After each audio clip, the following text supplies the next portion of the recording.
Pessoal, eu sou a professora Renata Castro, cardiologista, médica do esporte, e hoje a gente vai conversar sobre ciclo cardíaco. Ciclo cardíaco é um tema que muitas vezes assusta estudantes de medicina e até alguns médicos, principalmente porque quando a gente fala de ciclo cardíaco, a primeira coisa que vem na cabeça é um gráfico desse tipo aqui. E aí é um gráfico com várias curvas diferentes, cada uma mostrando uma informação diferente, e aí todo mundo fica com medo. A ideia hoje não é deixar ninguém com medo, pelo contrário, a ideia é mostrar por que a gente precisa conhecer o ciclo cardíaco, entender o ciclo cardíaco e tirar esse medo, tá bom? O ciclo cardíaco ele vai ser essencial para a gente poder examinar um paciente, obviamente do ponto de vista cardiológico, entender o pulso, entender o ecocardiograma, entender o eletrocardiograma, entender a ausculta cardíaca, os sopros. Então, o ciclo cardíaco é a base para qualquer conhecimento a respeito de cardiologia. Tá bom, pessoal? Então, vamos lá. O que é o ciclo cardíaco, então, já que eu estou falando que ele é tão importante? O ciclo cardíaco é o conjunto de eventos cardíacos. Esses eventos, eles ocorrem entre o início de um batimento e o início do próximo. Isso é que vai ser o ciclo cardíaco. Então, a gente está falando de eventos hemodinâmicos, eventos elétricos e eventos mecânicos. E é isso que a gente vai ver a partir de agora. Para isso, a gente vai precisar relembrar o sistema de condução, porque para que os eventos cardíacos ocorram, né, toda essa fisiologia cardíaca ocorra, o sistema elétrico tem que estar funcionando. Então, como é que é esse sistema elétrico? Vamos relembrar aqui. Cada ciclo cardíaco vai começar pela despolarização, né, pela geração de potencial de ação aqui no nó sinusal ou nó sinoatrial. Esse nó sinoatrial, assim como todas as outras células do sistema elétrico cardíaco, as células dele têm a capacidade de marca-passo. O que é isso? Essas células elas são capazes espontaneamente de gerar o potencial de ação. Então, quando o nó sinusal ele se despolariza, existe esse potencial de ação que vai ser propagado pelos átrios e vai chegar nos ventrículos também. Quando esse potencial de ação é propagado nos átrios, vai acontecer a despolarização atrial, que é o fenômeno elétrico que vai gerar um fenômeno mecânico. Qual é esse fenômeno mecânico? A contração atrial. Passado assim que esse sistema elétrico, né, já aconteceu a despolarização atrial, esse potencial de ação vai chegar no nó atrioventricular. E no nó atrioventricular ocorre um pequeno alentecimento dessa passagem. Isso é importante para que átrios e ventrículos não contraiam juntos. Seria muito complicado, né? Se os átrios e os ventrículos contraíssem juntos, o sangue dos átrios ia voltar. Então, não é isso que a gente deseja, não é assim que acontece. Então, ocorre esse alentecimento no nó atrioventricular e, então, o potencial de ação vai seguir pelo restante do sistema elétrico cardíaco, né? Vai passar pelos ramos, ramo esquerdo, ramo direito, e aí vai acontecer a despolarização ventricular. A despolarização ventricular é um fenômeno elétrico, e esse fenômeno elétrico vai gerar o quê? Um fenômeno mecânico, que vai ser, no final das contas, a contração ventricular. Então, a gente precisa lembrar desse caminho que o estímulo elétrico faz para poder começar a entender ciclo cardíaco. E quais são as fases básicas do ciclo cardíaco? Essa é fácil. Sístole e diástole. Sístole, a contração ventricular, e diástole, o relaxamento ventricular. Então, cada vez que ocorre uma sístole e uma diástole, a gente vai ter um ciclo cardíaco acontecendo. E a frequência cardíaca, que é uma variável que, com tanta frequência, a gente usa em medicina, né? Usa para tudo, é um sinal vital. A frequência cardíaca, na verdade, ela está mostrando para a gente o quê? O número de ciclos cardíacos que acontece por minuto. Então, se a frequência cardíaca é de 60 batimentos, por exemplo, isso indica que ocorreram 60 ciclos cardíacos em 1 minuto. Então, cada ciclo cardíaco, nesse caso, durou 1 segundo.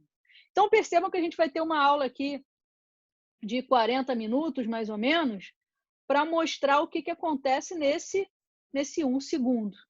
Ou, às vezes, até mais rápido, se a gente pensar numa frequência cardíaca mais rápida. Então, vamos lá. Para a gente entender o ciclo cardíaco, a gente precisa revisar rapidamente o eletrocardiograma, que é outro tabu, que é outra coisa que gera muito medo nos estudantes de medicina.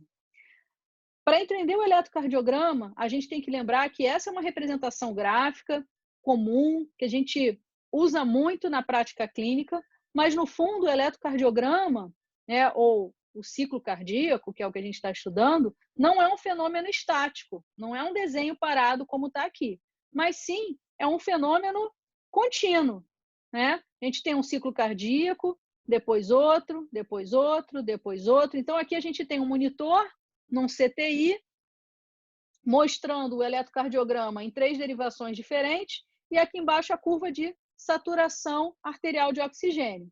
Cada pico desse é um ciclo cardíaco, né? uma sístole, que a gente vê também aqui no eletrocardiograma, e aqui a gente tem a frequência cardíaca. Então, o eletrocardiograma, ele é um gráfico, sim, mas ele é um gráfico que ocorre ao longo do tempo. E isso a gente não pode esquecer nunca, porque toda vez que a gente esquece que ele ocorre ao longo do tempo, fica muito difícil de entender o que é o eletrocardiograma. Então, o eletro, pessoal, é um gráfico de voltagem por tempo. Voltagem no eixo Y e tempo no eixo X. Então, qualquer variação para cima ou para baixo é uma variação de voltagem. E qualquer variação no sentido horizontal, a gente está falando que o tempo está passando. Isso é que é um eletrocardiograma. Então, é um gráfico de variação de voltagem ao longo do tempo. Voltando aqui no nosso sistema elétrico cardíaco, a gente agora pode juntar as duas coisas, o fenômeno elétrico e a representação gráfica desse fenômeno elétrico, que é o quê? O eletrocardiograma.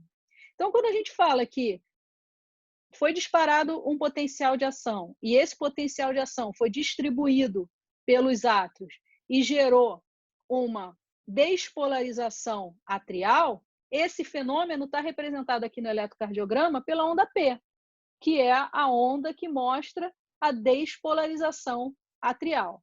Eu falei para vocês também que depois que ocorre a despolarização atrial, o estímulo, né, o potencial elétrico, ele demora um pouquinho mais para chegar nos ventrículos. E essa demora, né, esse alentecimento vai acontecer aqui no nó atrioventricular. Então, no nó atrioventricular, quando o estímulo está aqui, a gente tem o quê? Uma fase isoelétrica.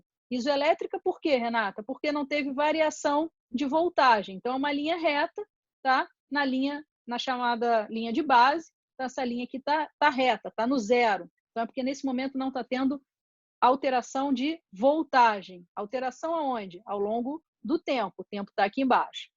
Então, esse período aqui, que não tem essa variação de voltagem, chamado segmento PR, ou seja, entre uma onda P e o início do complexo QRS, esse período é o período em que o potencial de ação está aqui no nó atrioventricular.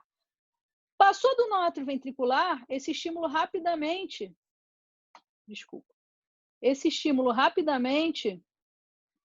vai chegar nos ventrículos. E vai chegar nos ventrículos e vai despolarizar os ventrículos. A despolarização ventricular está aqui, é o complexo QRS.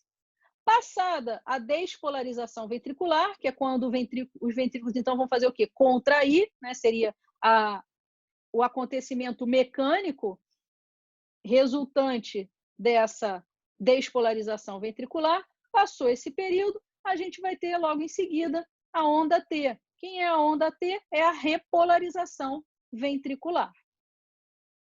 Perfeito?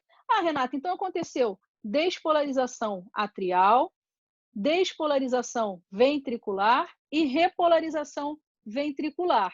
Beleza, e cadê a repolarização atrial? A repolarização atrial, ela acontece simultaneamente à despolarização ventricular. O que eu quero dizer com isso? Enquanto os ventrículos estão despolarizando, os átrios estão repolarizando. O que eu quero dizer? Que contração atrial e contração ventricular não acontecem simultaneamente. E isso é ótimo que seja assim, porque imagina, se tudo contraísse junto, o sangue do átrio ia voltar, né, para o sistema venoso. Então, isso não é interessante, tá? Então, pessoal, ocorre a contração atrial e depois vai acontecer a contração ventricular. Quando ocorre a contração ventricular, os átrios estão o quê? Em diástole, estão relaxados, tá? Então, aqui a gente já começa a entender, né, essa relação entre fenômenos elétricos e fenômenos mecânicos. Quando ocorre a onda P, ocorre a despolarização atrial. E essa despolarização atrial vai ser o fenômeno elétrico que vai gerar um fenômeno mecânico. Qual é esse fenômeno mecânico? A contração atrial. Segmento PR, aquele período em que ocorre um atraso na condução entre átrio e ventrículo. É um período que já começa, né, já está acontecendo ainda o enchimento ventricular. Chegou no complexo QRS, o ventrículo já está cheio e agora ele vai despolarizar e contrair. Vai acontecer a sístole, tá bom? Vamos lá. Então, pessoal, aqui a gente tem o ciclo cardíaco. O que é esse ciclo cardíaco? É um ciclo, e assim sendo, a gente pode começar a estudar em qualquer ponto. Só que existe uma forma mais fácil. A forma mais fácil é entender que o início do ciclo cardíaco ocorre no período da diástase. O que é isso, diástase? É o momento em que os átrios estão relaxados, os ventrículos também estão relaxados e as válvulas atrioventriculares, para quem não lembra quem são as válvulas atrioventriculares, são as válvulas tricúspide do lado direito e a válvula mitral do lado esquerdo. Então, as válvulas atrioventriculares estão abertas, o sangue está chegando do sistema venoso no átrio direito e caindo, né, e enchendo passivamente o ventrículo direito, e o sangue está chegando pela veia pulmonar diretamente no ventrículo esquerdo e também no átrio esquerdo e enchendo passivamente o ventrículo esquerdo. Então, o momento da diástase é o momento em que todas as câmaras estão relaxadas e vai acontecer o enchimento ventricular passivo. Tá? Os átrios também estão se enchendo nesse período, e aí vai acontecer a despolarização atrial e a sístole atrial. Então, quando ocorre a sístole atrial, os átrios contraem e vão encher, né, vão jogar sangue para dentro dos seus respectivos ventrículos. Tá? Passada a sístole atrial, a gente vai ter um pouquinho depois, a fase de contração ventricular. E, inicialmente, a contração ventricular ela vai acontecer de forma isovolumétrica. O que é uma contração isovolumétrica? Iso é igual, volumétrica é de volume. Então, significa que é uma contração em que não mudou o volume. Ora, se o ventrículo contrai e não mudou o volume, ou seja, não mudou a quantidade de sangue que tem dentro do ventrículo, é porque ainda não foram abertas as válvulas que permitem a saída de sangue, que são as chamadas válvulas semilunares, que são quem? A válvula pulmonar, aqui do lado direito, e a válvula aórtica no lado esquerdo do coração. Então, nesse momento, o ventrículo começa a contrair, mas ainda não houve abertura dessas válvulas. A gente vai ver lá na frente que essas válvulas vão abrir quando a pressão aqui dentro do ventrículo aumentar muito. E é claro que vai aumentar, porque se ele está contraindo e não saiu sangue ainda, a pressão só está aumentando. Aí, essas válvulas vão finalmente abrir, né? A válvula pulmonar e a válvula aórtica, elas vão abrir e começa a ocorrer a ejeção, ou seja, começa a sair sangue de dentro dos ventrículos para passar por esses vasos. No ventrículo direito, o sangue vai sair e vai ser ejetado passando pela válvula pulmonar e chegando na artéria pulmonar. E no ventrículo esquerdo, o sangue vai ser ejetado passando pela válvula aórtica e chegando na aorta e aí sendo distribuído para o restante do território arterial. Passado esse período, a gente vai ter o relaxamento ventricular. Ou seja, o ventrículo já contraiu, já houve então a despolarização e a gente vai ter a repolarização ventricular. Quando a gente tem a repolarização ventricular, ocorre o relaxamento ventricular isovolumétrico. Por que isovolumétrico? A gente já aprendeu. Isovolumétrico é quando não mudou o volume, ou seja, não teve passagem de sangue para nenhum lugar, não houve nem diminuição da quantidade de sangue dentro do ventrículo, nem aumento. Então, nesse momento, o ventrículo vai relaxar, a pressão vai cair dentro dele, as válvulas semilunares vão estar fechadas, tá? Quem são as semilunares? Só para não esquecer, a pulmonar e a aórtica. Então, elas voltam a se fechar. As válvulas atrioventriculares, que comunicam, né, os átrios com os ventrículos, ainda estão fechadas, então o ventrículo relaxa e não houve mudança da quantidade de sangue dentro dos ventrículos. Agora a gente vai ver cada uma dessas fases com mais detalhe, tá bom, pessoal? Começando pela função dos átrios, né?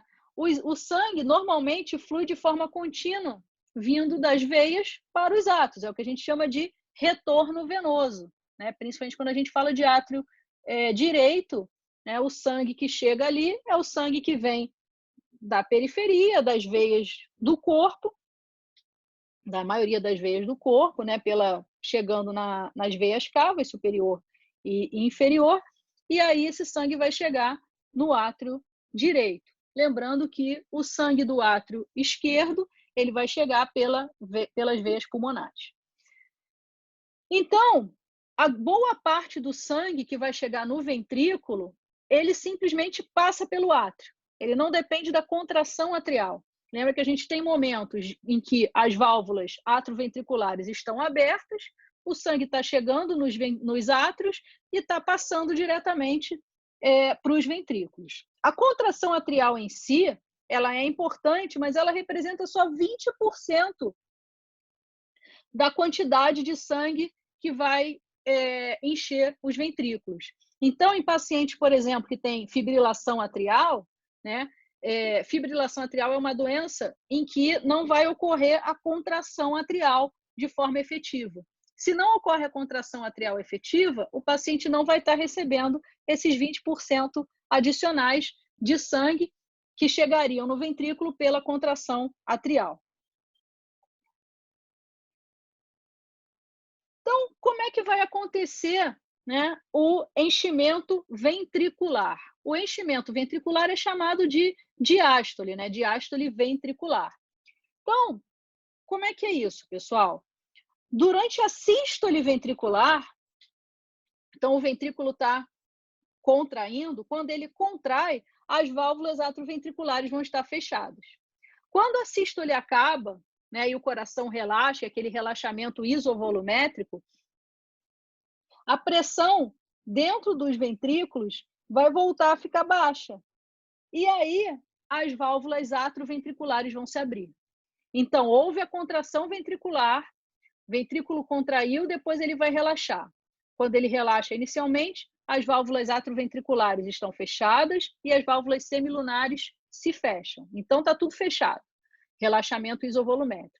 O ventrículo relaxa, relaxa, relaxa, a pressão dentro do ventrículo vai diminuindo. Quando a pressão dentro do ventrículo vai diminuindo, diminuindo, diminuindo, as válvulas atrioventriculares vão se abrir. Enquanto o ventrículo estava contraindo, e isso é um conhecimento bem importante para vocês não se confundirem, enquanto o ventrículo estava contraindo, o átrio estava enchendo, porque as válvulas entre átrios e ventrículos estavam fechadas, continua chegando sangue no átrio. Então o átrio estava enchendo. Quando a válvula atrioventricular se abre, aquele átrio está cheio de sangue. O que acontece? O sangue desce rapidamente para os ventrículos. Então, esse é o período de enchimento ventricular rápido. Tá? Depois que ocorre esse enchimento ventricular rápido, as válvulas atrioventriculares continuam abertas e o sangue continua chegando. O sangue venoso continua chegando, o que significa dizer que o sangue, entre aspas, vai pingar. Chegou pelas veias, chegou no átrio, o átrio está aberto, o sangue desce para o ventrículo, tá? Então, essa é a fase de enchimento ventricular lento. E no final da diástole, aí sim vem a contração atrial, tá? Que não vai acontecer nos pacientes com fibrilação atrial, como eu falei para vocês. Então, durante a diástole ventricular, como a gente está vendo aqui nessa figura, primeiramente, a gente vai ter as válvulas semilunares, elas vão estar fechadas, e logo em seguida, conforme a gente vai tendo o relaxamento isovolumétrico, as válvulas atrioventriculares vão se abrir. Conforme as válvulas atrioventriculares se abrem, rapidamente a gente vai ter passagem de sangue que estava represado nos átrios para os ventrículos, tá? A partir do momento que a gente mantém essas válvulas atrioventriculares abertas, o sangue continua chegando pelas veias e vai descendo para os ventrículos, enchimento ventricular lento. E depois disso, a gente vai ter a contração atrial, tá? Então, essas são as fases da diástole, pessoal. Primeiro, o relaxamento isovolumétrico, que vai acontecer logo após a sístole ventricular. Então, o ventrículo contraiu, ejetou, relaxou. Relaxa rápido. Quando ele relaxa, as válvulas semilunares se fecham, então, válvula aórtica e válvula pulmonar se fecham, e as válvulas atrioventriculares ainda estão fechadas. Então, o ventrículo relaxou e não saiu nenhum sangue de dentro dele. Relaxamento isovolumétrico. Conforme a pressão dentro do ventrículo vai diminuindo, ocorre abertura das válvulas atrioventriculares. A aórtica e pulmonar continuam fechadas, mas as atrioventriculares, mitral e tricúspide, elas vão abrir. Quando elas abrem, tinha um monte de sangue represado dentro do átrio. Rapidamente, o que acontece com esse sangue? Ele vai para o ventrículo. Então, enchimento ventricular rápido. Depois, as válvulas atrioventriculares, lembrando, mitral e tricúspide, continuam abertas, o sangue está chegando pelas veias e vai pingar, entre aspas, no ventrículo. Isso chama enchimento ventricular lento. E no final, a gente vai ter a contração atrial, que vai ser responsável por cerca de 20% do volume que vai ocupar o ventrículo ao final da diástole. Já vimos as fases da diástole, vamos falar sobre as fases da sístole agora. A sístole tem duas fases, a contração isovolumétrica e a ejeção. Isso é muito fácil, né? Contração isovolumétrica, já vimos essa fase, já falamos sobre ela. Iso igual, volumétrica, volume, não muda. Então, o volume continua igual. O que é a contração isovolumétrica? O ventrículo começa a contrair, né, tá? Aconteceu a despolarização ventricular, o ventrículo começa a contrair, as válvulas atrioventriculares vão se fechar, ou seja, para de vir sangue do átrio para o ventrículo, e as válvulas semilunares, que são as válvulas aórtica e pulmonar, vão se abrir. Elas vão se abrir por diferença de pressão. O ventrículo começa a contrair, está contraindo, contraindo, contraindo, e por enquanto todas as válvulas estão fechadas, tanto as atrioventriculares quanto as semilunares. Então, ele está contraindo e não está mudando o volume. Essa é a fase isovolumétrica.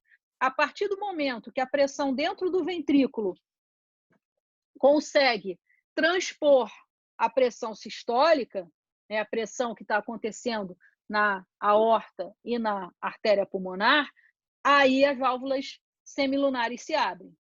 E quando elas se abrem, a gente vai para a próxima fase, que é a fase de ejeção. Então, no período de ejeção, é exatamente quando as válvulas semilunares se abrem. Para quem não está acostumado com esse termo, né, semilunar são as válvulas aórtica e pulmonar. Elas se abrem e o sangue vai ser ejetado. Ejetado para onde? Ventrículo direito ejeta para artéria pulmonar, ventrículo esquerdo ejeta para a aorta, tá bom? Então, essas são as fases da sístole, né? Contração isovolumétrica e ejeção. Passada a sístole, vem o quê? Um novo ciclo, né? Vem uma próxima diástole. Então, começa a diástole. Quando que a diástole começa? Com o relaxamento isovolumétrico, que nós já vimos. Ou seja, o coração contraiu, o sangue foi ejetado e ele vai relaxar. Quando ele começa a relaxar, as válvulas semilunares vão se fechar, as válvulas atrioventriculares já estavam fechadas. E aí o ventrículo vai relaxar e vai ser um período de relaxamento isovolumétrico. Bom, pessoal, já vimos todas as fases do ciclo cardíaco e agora a gente vai para aquela figura que todo mundo tem medo. Só que vamos entender essa figura bem aos poucos. Então, o que a gente tem nessa figura? A gente tem vários gráficos superpostos. Embaixo, sempre é tempo, tá? Então, são fenômenos que estão acontecendo ao longo do tempo. Aqui embaixo, a gente tem o fonocardiograma, então são os sons cardíacos. Aqui a gente tem o eletrocardiograma, onda P, complexo QRS, onda T. Então, aqui, ó, P, QRS e T. Volume ventricular, em vermelho. Pressão ventricular, em azul. Pressão atrial é esse cinza clarinho aqui. E pressão na aorta é esse outro cinza aqui em cima, tá? Então, vamos começar tentando juntar, tentando entender o que acontece no átrio, tá? Então, vamos começar aqui pela onda P. Começou a acontecer a despolarização atrial e vai acontecer, como está sendo mostrado aqui, ó, a sístole atrial. Então, todo esse período aqui é de sístole atrial. Se o átrio está contraindo, então o ventrículo está em que fase? Diástole. E a gente está vendo aqui, ó, a diástole ventricular. Ora, aconteceu a contração atrial. Se aconteceu a contração atrial, a gente tem uma onda. Que onda é essa? É a onda A. O que é a onda A? É a onda de contração atrial, por isso que ela chama onda A. Tá? Então, a pressão no átrio, ela aumenta um pouquinho. Por que ela aumenta? Ué, porque o átrio contrai. Quando contrai, a pressão lá dentro vai aumentar. Tá? Então, tivemos aqui a fase, né, de contração atrial. Tá? Então, foi essa fase de contração atrial é o quê? É o final da nossa diástole, correto? Que nós já vimos, né? Aqui, final da diástole. Ora, se já aconteceu a contração atrial, a gente sabe que vai começar quem? A sístole. Sístole de quem? A sístole ventricular. A sístole ventricular, ela começa com um período de contração isovolumétrica, né? Então, aqui eu tenho o complexo QRS, que é a despolarização ventricular. Uma vez que ocorre a despolarização ventricular, o ventrículo começa a contrair. Então, o ventrículo começou a contrair. Só que quando ele começa a contrair, as válvulas atrioventriculares estão fechadas e as válvulas semilunares, né, aórtica e pulmonar, também estão fechadas.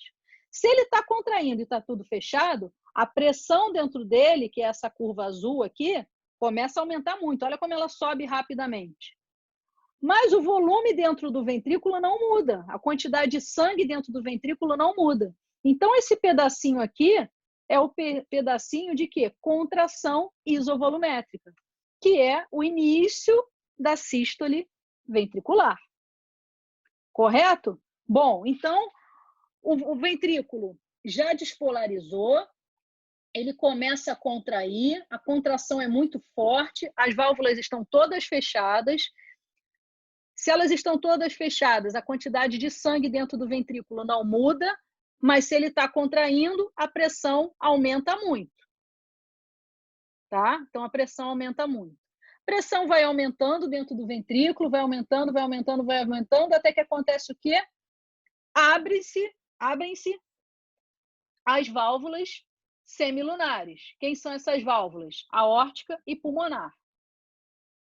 Quando essas válvulas se abrem, a pressão do ventrículo continua aumentando. Por que continua aumentando? Porque ele ainda está contraindo, tá? Só que agora eu não tenho mais uma fase de contração isovolumétrica. Eu tenho uma fase de ejeção. As válvulas abriram e o sangue vai ser ejetado. Se ele vai ser ejetado, o volume dentro... Desculpa. Deixa eu voltar aqui. Se ele está sendo ejetado, o volume dentro do ventrículo vai caindo. O volume foi sendo ejetado, o volume foi caindo e a pressão também no ventrículo vai caindo. Vai caindo, caindo, caindo, até que a gente tem o quê? O fechamento das válvulas semilunares. Lembra que nesse período todo eu estou falando de sístole. Se eu estou falando de sístole, as válvulas atrioventriculares estão fechadas. Tá? Então, aí eu vou ter o quê? Fechamento das válvulas semilunares. Tá? Aórtica e pulmonar. Se essas válvulas fecham e o ventrículo relaxa, eu vou ter um período curtinho aqui chamado de quê? Relaxamento isovolumétrico. Conforme esse relaxamento isovolumétrico acontece, e vamos para cá, ó, aconteceu o relaxamento isovolumétrico, tá? Já acabou a sístole. A sístole acabou ao final do período de ejeção. Então, aqui eu começo quem? A diástole. Relaxamento isovolumétrico, as válvulas estão todas fechadas, e aí eu vou ter o quê? A abertura das válvulas atrioventriculares. Quando as válvulas atrioventriculares abrem, tem um monte de sangue que está represado nos átrios, porque durante todo esse período da sístole, continua chegando sangue nos átrios. Então, quando abre a válvula atrioventricular, a pressão dentro do átrio cai um pouquinho. Por que que cai? Saiu o sangue que estava lá dentro. Saiu para onde? Para o ventrículo. Essa pressão cai e, aos pouquinhos, ela vai aumentar de novo. Por que que ela vai aumentando? Quer dizer, na verdade, ela não vai aumentando, ela vai ficar estável. Por quê? Porque o sangue vai chegando e vai descendo, vai chegando e vai indo para o ventrículo, vai chegando e vai indo para o ventrículo, passa pelo átrio, vai para o ventrículo, passa pelo átrio, vai para o ventrículo. E aí vai chegar um ponto que a gente tem outra contração atrial. Contraiu o átrio, acabou a diástole e vai começar uma nova fase de sístole. Então, percebam que não é nenhum bicho de 7 cabeças esse monte de gráfico. É só entender o que cada um dessas linhas está mostrando para a gente.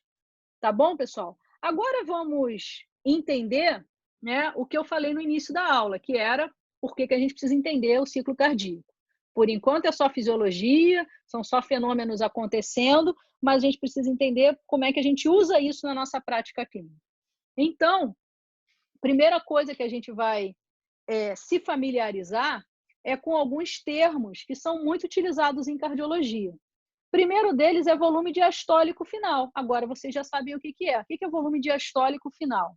Quantidade de sangue, né? Volume de sangue dentro do ventrículo esquerdo ao final da diástole. Ou seja, durante todo o período que o ventrículo estava relaxado, durante todo o período de diástole, está chegando sangue no ventrículo. Ao final da diástole, existe uma quantidade de sangue dentro dele, que é chamada de volume diastólico final. Finalizada a diástole, a gente vai ter a sístole, tá? E vai ocorrer o quê? Um volume sistólico, ou seja, um volume que foi ejetado pelo ventrículo esquerdo durante a sístole. Então, eu acabo a diástole com uma quantidade X de sangue dentro do ventrículo, vai acontecer a sístole, com suas duas fases, né? A contração isovolumétrica, onde o volume não muda, e depois o período de ejeção. Então, o sangue que é ejetado na fase de ejeção é o volume sistólico. E o sangue que sobra dentro do ventrículo, porque sobra sim, né, a contração ventricular ela não é 100% efetiva, então, daquele volume diastólico final, uma parte é ejetada, que é o volume sistólico, e uma parte continua dentro do ventrículo, que é o volume sistólico final. Então, o volume de sangue que resta no ventrículo na fase de relaxamento isovolumétrico. E se a gente pegar o quanto de sangue existia dentro do ventrículo e o quanto de sangue foi ejetado e fizer uma relação, a gente vai ter a fração de ejeção, que a gente usa tanto aí até para definir, né, insuficiência cardíaca fração de ejeção reduzida, insuficiência cardíaca fração de ejeção preservada. Então, o que é essa fração de ejeção? É o volume sistólico, ou seja, a quantidade de sangue que foi ejetada, dividido pelo volume que existia para ser ejetado, que é o volume diastólico final. Tá? Então, quando a gente divide o volume sistólico pelo volume diastólico final, a gente tem aí a fração de ejeção, que vocês ouvem falar o tempo todo. A outra coisa para que o ciclo cardíaco serve é para a gente entender a ausculta cardíaca. Não dá para decorar a ausculta cardíaca, a gente precisa entender. E para entender, a gente precisa estar sempre pensando no ciclo cardíaco. Então, primeira informação para vocês, para quem não lembra dessa informação, é o seguinte: quando a válvula abre, a gente não ouve nada, mas quando as válvulas fecham, a gente ouve. Tá? Então, o fechamento das válvulas é que vai gerar as bulhas. E quem são essas bulhas? As bulhas fisiológicas, né? Vamos falar sobre B1 e B2. B1 é a bulha que vai... na verdade, são dois sons, né? Mas B1 é o som que a gente ouve com o fechamento das válvulas atroventriculares. Quem são as válvulas atroventriculares? Mitral e tricúspide. Quando que as válvulas atroventriculares vão se fechar, pessoal? Quando os ventrículos vão se contrair. Então, B1 a gente ouve imediatamente antes do início da sístole. E a B2? B2, fechamento das válvulas semilunares. Quem são as válvulas semilunares? Aórtica e pulmonar. E quando que as válvulas semilunares vão se fechar? No início da diástole. Correto? Então, se a gente voltar lá naquele gráfico em que a gente tinha, né, todos esses fenômenos acontecendo, a gente pode identificar aqui em que momento acontecem a primeira bulha e a segunda bulha. Tá? Primeira bulha vai acontecer quando ocorre o fechamento das válvulas atroventriculares, e essas válvulas atroventriculares elas se fecham imediatamente antes da sístole. Então, B1 é sístole. Né? B1 a gente ouve junto quando a gente coloca a mão no pulso e sente, né, o pulso, sente a sístole. Então, essa é uma dica também super importante para quem está começando a se acostumar a auscultar o paciente. Não sabe se você está ouvindo B1 ou B2? Ouve com a mão no pulso. O som que você ouve quando você percebe o pulso, percebe a pulsação, é a primeira bulha, ou seja, é o início da sístole. E a segunda bulha? A segunda bulha ela vai acontecer quando ocorre o fechamento das válvulas semilunares. Ora, quem são as válvulas semilunares? Aórtica e pulmonar. Elas estão abertas durante a sístole ventricular, senão o sangue não sai do ventrículo. Então, elas se fecham ao final da sístole ou no início da diástole. Então, segunda bulha, diástole. Quando você ouve a segunda bulha, você não está sentindo o pulso. Né? É o intervalo entre os pulsos, é a diástole. Tá? E, finalmente, pessoal, essa questão de palpar pulsos e auscultar é extremamente importante também quando a gente vai ouvir um sopro. O sopro ela é a passagem turbilhonada do sangue. Normalmente, isso vai acontecer, esse turbilhonamento vai acontecer porque o sangue está passando por uma válvula que está doente, que está lesionada. Né? Então, sempre que você for auscultar um sopro, né, ou sempre que você estiver fazendo a ausculta cardíaca, ausculte com a mão no pulso do paciente, que aí você vai identificar em que momento do ciclo cardíaco, sístole ou diástole, está acontecendo aquele fenômeno. Então, vamos lá, se você está com um esteto no foco aórtico do paciente e você ouve um sopro, então, então esse paciente tem um sopro que eu ausculto no foco aórtico, então deve ser uma doença da válvula aórtica. Beleza, temos duas opções, né? Pode ser uma estenose aórtica ou uma insuficiência aórtica. Estenose é quando a válvula deveria estar aberta e ela não abre adequadamente, vai ter um turbilhonamento de sangue.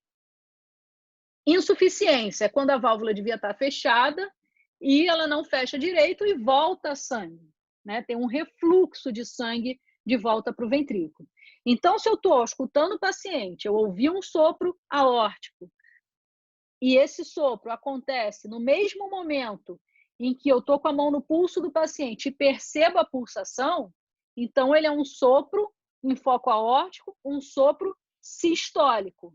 Ora, durante a sístole, a válvula aórtica tem que estar aberta ou fechada? Ela tem que estar aberta. Então, se está acontecendo um sopro no momento que ela deveria estar aberta, é porque essa abertura não está adequada. Se essa abertura não está adequada, é porque tem uma estenose aórtica. Essa é a principal hipótese. Sem dúvida, não é uma insuficiência.